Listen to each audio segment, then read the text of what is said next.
welcome you now to the Indianapolis Motor Speedway for our pre-race show prior to today's activity following a hectic day, a hectic weekend of qualifying for the 102nd running of the Indianapolis 500. I'm Jerry Baker, and we've got a day coming up that's going to be kind of interesting likewise here. After the field was filled late yesterday afternoon, shortly before 6 o'clock Indianapolis time, that settled the 33 cars that are officially in this year's race. And, of course, one of the highlights was the great run by Ed Carpenter, which we'll show you some here in just a moment or so. It was just a terrific day all the way around for excitement if you're a fan or even a driver, because Ed said that he kind of shocked himself when he came out with a 230-mile-an-hour race. Now, here's what's going to happen today. The cars will be on the track in about 12 minutes or so. And this will be an interesting day here at the Speedway for one very simple reason. Yesterday, they were in a qualification mode, speed-wise and engine-wise, power-wise. That is all now reverted back to what they came into the track with a week or so ago. So what they're going to be working on today here at the Speedway, they being all 33 cars, you would assume all 33 would be out there, is race setup. That means the power for the engine is going to be down somewhat. They want to set up the drag coefficient, if you will. How are we going to set this car up to go racing on Sunday? So today is a very important race day as far as the teams are concerned. I would suspect when we have the cars on the track, we're going to see a lot of activity. I mentioned yesterday what a day it was. If you were any kind of a race fan at all, to be here at the Speedway was something very, very special. The Fast 9 event, which came shortly after 5 o'clock Indianapolis time yesterday, at one time there were 4 different cars that had claimed possession of the pole position. It didn't work out that way when Ed Carpenter took to the track. We'll show you some highlights from the activity yesterday here at the Indianapolis Motor Speedway. The Fast 9, as I mentioned, they had settled the Fast 9 on Saturday. And then, of course, they had to go down to the final moments to decide who was number one. Let's show you some of the highlights from yesterday.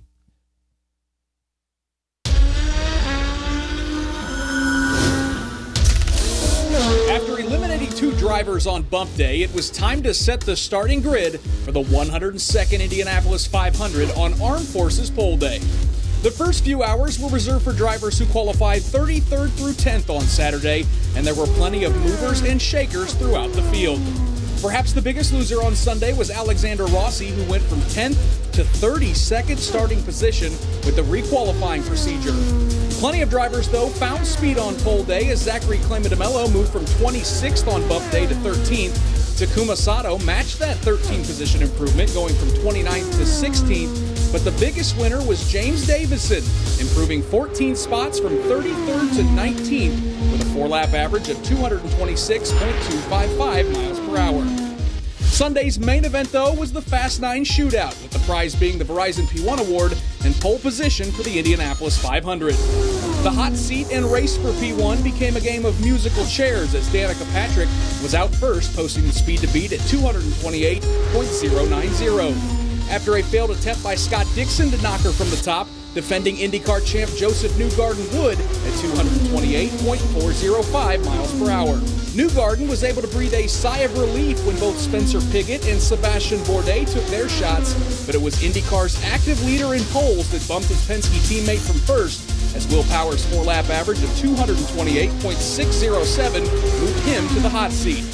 It would be a short stay at the top for Power as Simon Pagenaud jumped to P1 at 228.761, but Simon's quest for a first Indy pole would be dashed by Ed Carpenter, who electrified fans with a qualifying effort at 229.618 miles per hour. The problem for Carpenter was he was just the 8th driver on track in the shootout, forcing the hometown driver to sweat out a late run from 4-time 500 pole sitter Helio Castroneves. Despite the Brazilian's best efforts, though, his Pennzoil Chevrolet just didn't have the speed, allowing Ed Carpenter to celebrate his 3rd career pole in the Indianapolis 500. Watch the 102nd running of the Indianapolis 500, Sunday, May 27th at 11 a.m. on ABC. Ed Carpenter is your pole sitter for the 102nd running of the Indianapolis 500. Ed, third pole for you here at the Indianapolis Motor Speedway, and you snuck by those Penske's. Yeah, we had a really good day. You know, it's some days things just go your way, and yesterday was one of them where, you know, the team really just gave me the perfect car for the day in front of us. So really thankful for that, happy, and excited to be back out on track today preparing for the race. What was most notable to me is that Saturday during qualifying, your wife was at hockey tryouts for your son. Then everyone was in the Verizon P1 Award ceremony for you, all three kids and your wife, Heather. How important is it to have them there for you in those moments? It's so much fun to share moments like that with Heather and the kids, and you know, they're all old enough now that they really understand what's going on and really follow it. So just made the day that much more fun. It was definitely cool looking at pictures last night and just seeing the kids' reactions when I was actually still on track before I even got back to them. So really cool moments. Not only are you balancing dad duties, you're balancing team owner duties, all three Ed Carpenter racing cars in the Fast 9. What's working so well? You know, things have just been going smooth. You know, all three of us are working really well together. Spencer's doing a great job. Danica's doing a great job. You know, we're all a little different, bring something different to the table. But even with those differences, I feel like we've still been able to really learn from each other and help one another. So I was definitely happy to have two team cars going in front of me in the shootout last night, just to, you know, to give me a better expectation of what I was going into. So it definitely was a confidence boost. And finally, you've shown your hand for 4 laps. So what do you have for 500 miles? You know, hopefully we still have a quick car, but you know, I was pretty happy with it on Thursday in traffic. You know, I think we've got a few ideas to try it today to see if we can improve it. Hopefully that's the case, and you know, we'll have a successful 500. 3 poles. Now it's time to get you in victory lane. Ed, good luck. Thanks.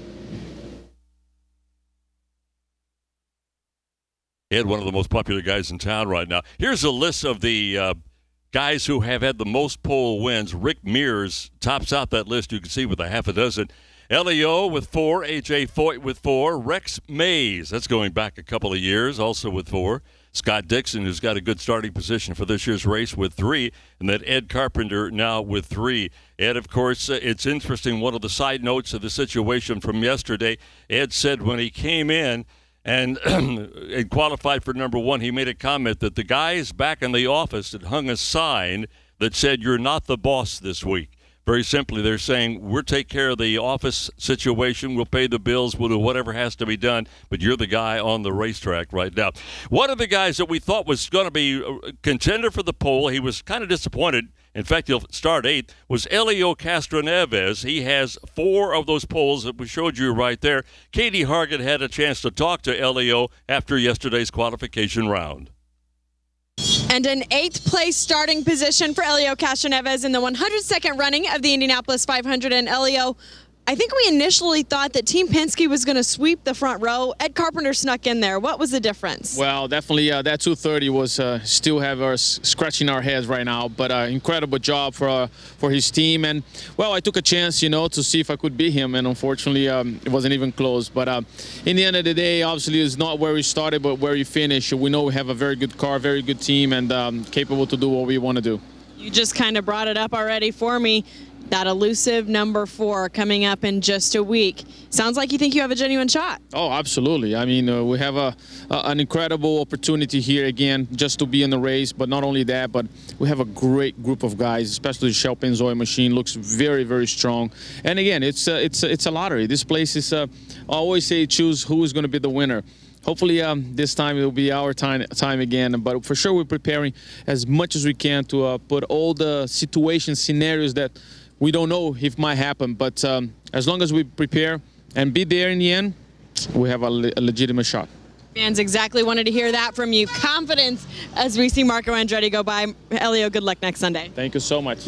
Elio getting ready for his 19th race. Our thanks to Elio very much for his help out. Another Katie Osborne has a chance to talk to you about a very special souvenir presentation right now.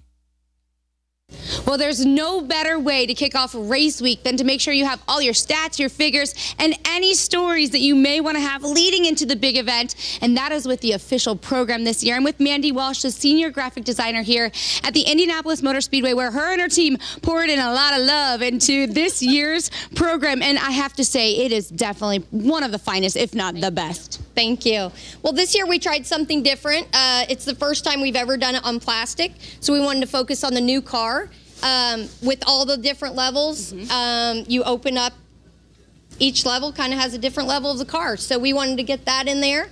We also wanted to get in a poster to thank our 25 years ticket holders in there. Real quick, if you've literally had a ticket for over 25 years, your name is on the poster that's going to be in this program. You want to make sure you have that. That's right. Then we also have a poster with the new car. Basically, what's on the cover is inside as a poster, so you can hang it on your wall. We've got lots of stories, current things, and then, of course, our traditional pieces. Everybody loves to read about the history of the track. Another piece that they have in there is a Joseph Newgarden piece, and one of the things about the IndyCar drivers is each of them have their unique personalities. Well, when you can capture that, it's extra special. Things like that are really tucked inside this program. That's actually in our IGP section, so when you flip over, you get the different car with the different wing configuration and our IGP section where that Newgarden story is. This is a program you don't want to miss, especially if you have a collection already of programs or if you're just beginning yours for the first time. You can get this online or, of course, at any of the official merchandise trailers. Thanks so much for your time, Mandy. We really appreciate it. Thank you. Let's go racing. Well, it's starting to sprinkle, so I moved under the pagoda with Robin Miller. And Robin, it's certainly been a very dramatic qualifying weekend here at the Indianapolis Motor Speedway. First of all, do you think James Hinchcliffe has any chance of being in the show next Sunday? I don't think so, Katie, just because I think yesterday I think a lot of people were doing a lot of talking on deal making, but Connor Daly's team is kind of a separate deal from Dale Coyne. Jay Howard's got he worked all year to get this deal put together, and I think he's pretty airtight. And obviously you're not going to get rid of Sebastian Bourdais. So there aren't too many. Oriole Survey's got a guy that's looking at running next year full time. So I think what happened is in days past, guys like Bobby Rahal and Emerson Fittipaldi, Alan Jr., Paul Tracy all missed the race, and everybody feels terrible for Hinch. But I'm afraid he's going to probably be a spectator. Another big story that we've seen all year long is Danica Patrick's return here to Indianapolis Motor Speedway. Qualified 7th. What can we expect out of her on race day? Well, it's just, you read forums and you read internet stuff, and people are like, she always has done well here, Katie, and she's so comfortable because Don Halliday's her engineer. He's been around forever. He's got her comfortable. She did a hell of a job. Ed Carpenter Racing did a hell of a job to put all three cars in the top 9, and you expect it from Roger Penske's team, and I think that's as big a story as maybe Ed winning the pole. Ed winning the pole was a good story, but not that big a surprise since he's done it twice before. So I'd say Danica's somebody to watch on race day because she always has been. Now that qualifying's behind us, you kind of hinted that Danica's a good one to watch for, but who do you think is going to end up in victory lane? I really thought Castroneves is the guy that was going to end up victory lane. I think it's going to be a Chevy. I just think Chevy has an advantage, but Team Penske's got 4 cars in the top 9. You never want to count out Scott Dixon, but he's in a Honda, so they might have a little disadvantage. So I still think Elio is going to be one of the 3 guys to beat, and Will Power is pretty hungry. All right, thanks so much for your insight, Robin. Always good to catch up with you. Jerry? All right, Katie, thank you. Here's our Twitter question for the day. How long did it take Ray Haroon to win the first Indianapolis 500 back in 1911? And contrary to popular rumor, I was not there at that particular race, by the way. How long did it take Ray to win the first 500 back in 1911? You see the options out there at the right-hand side of your screen.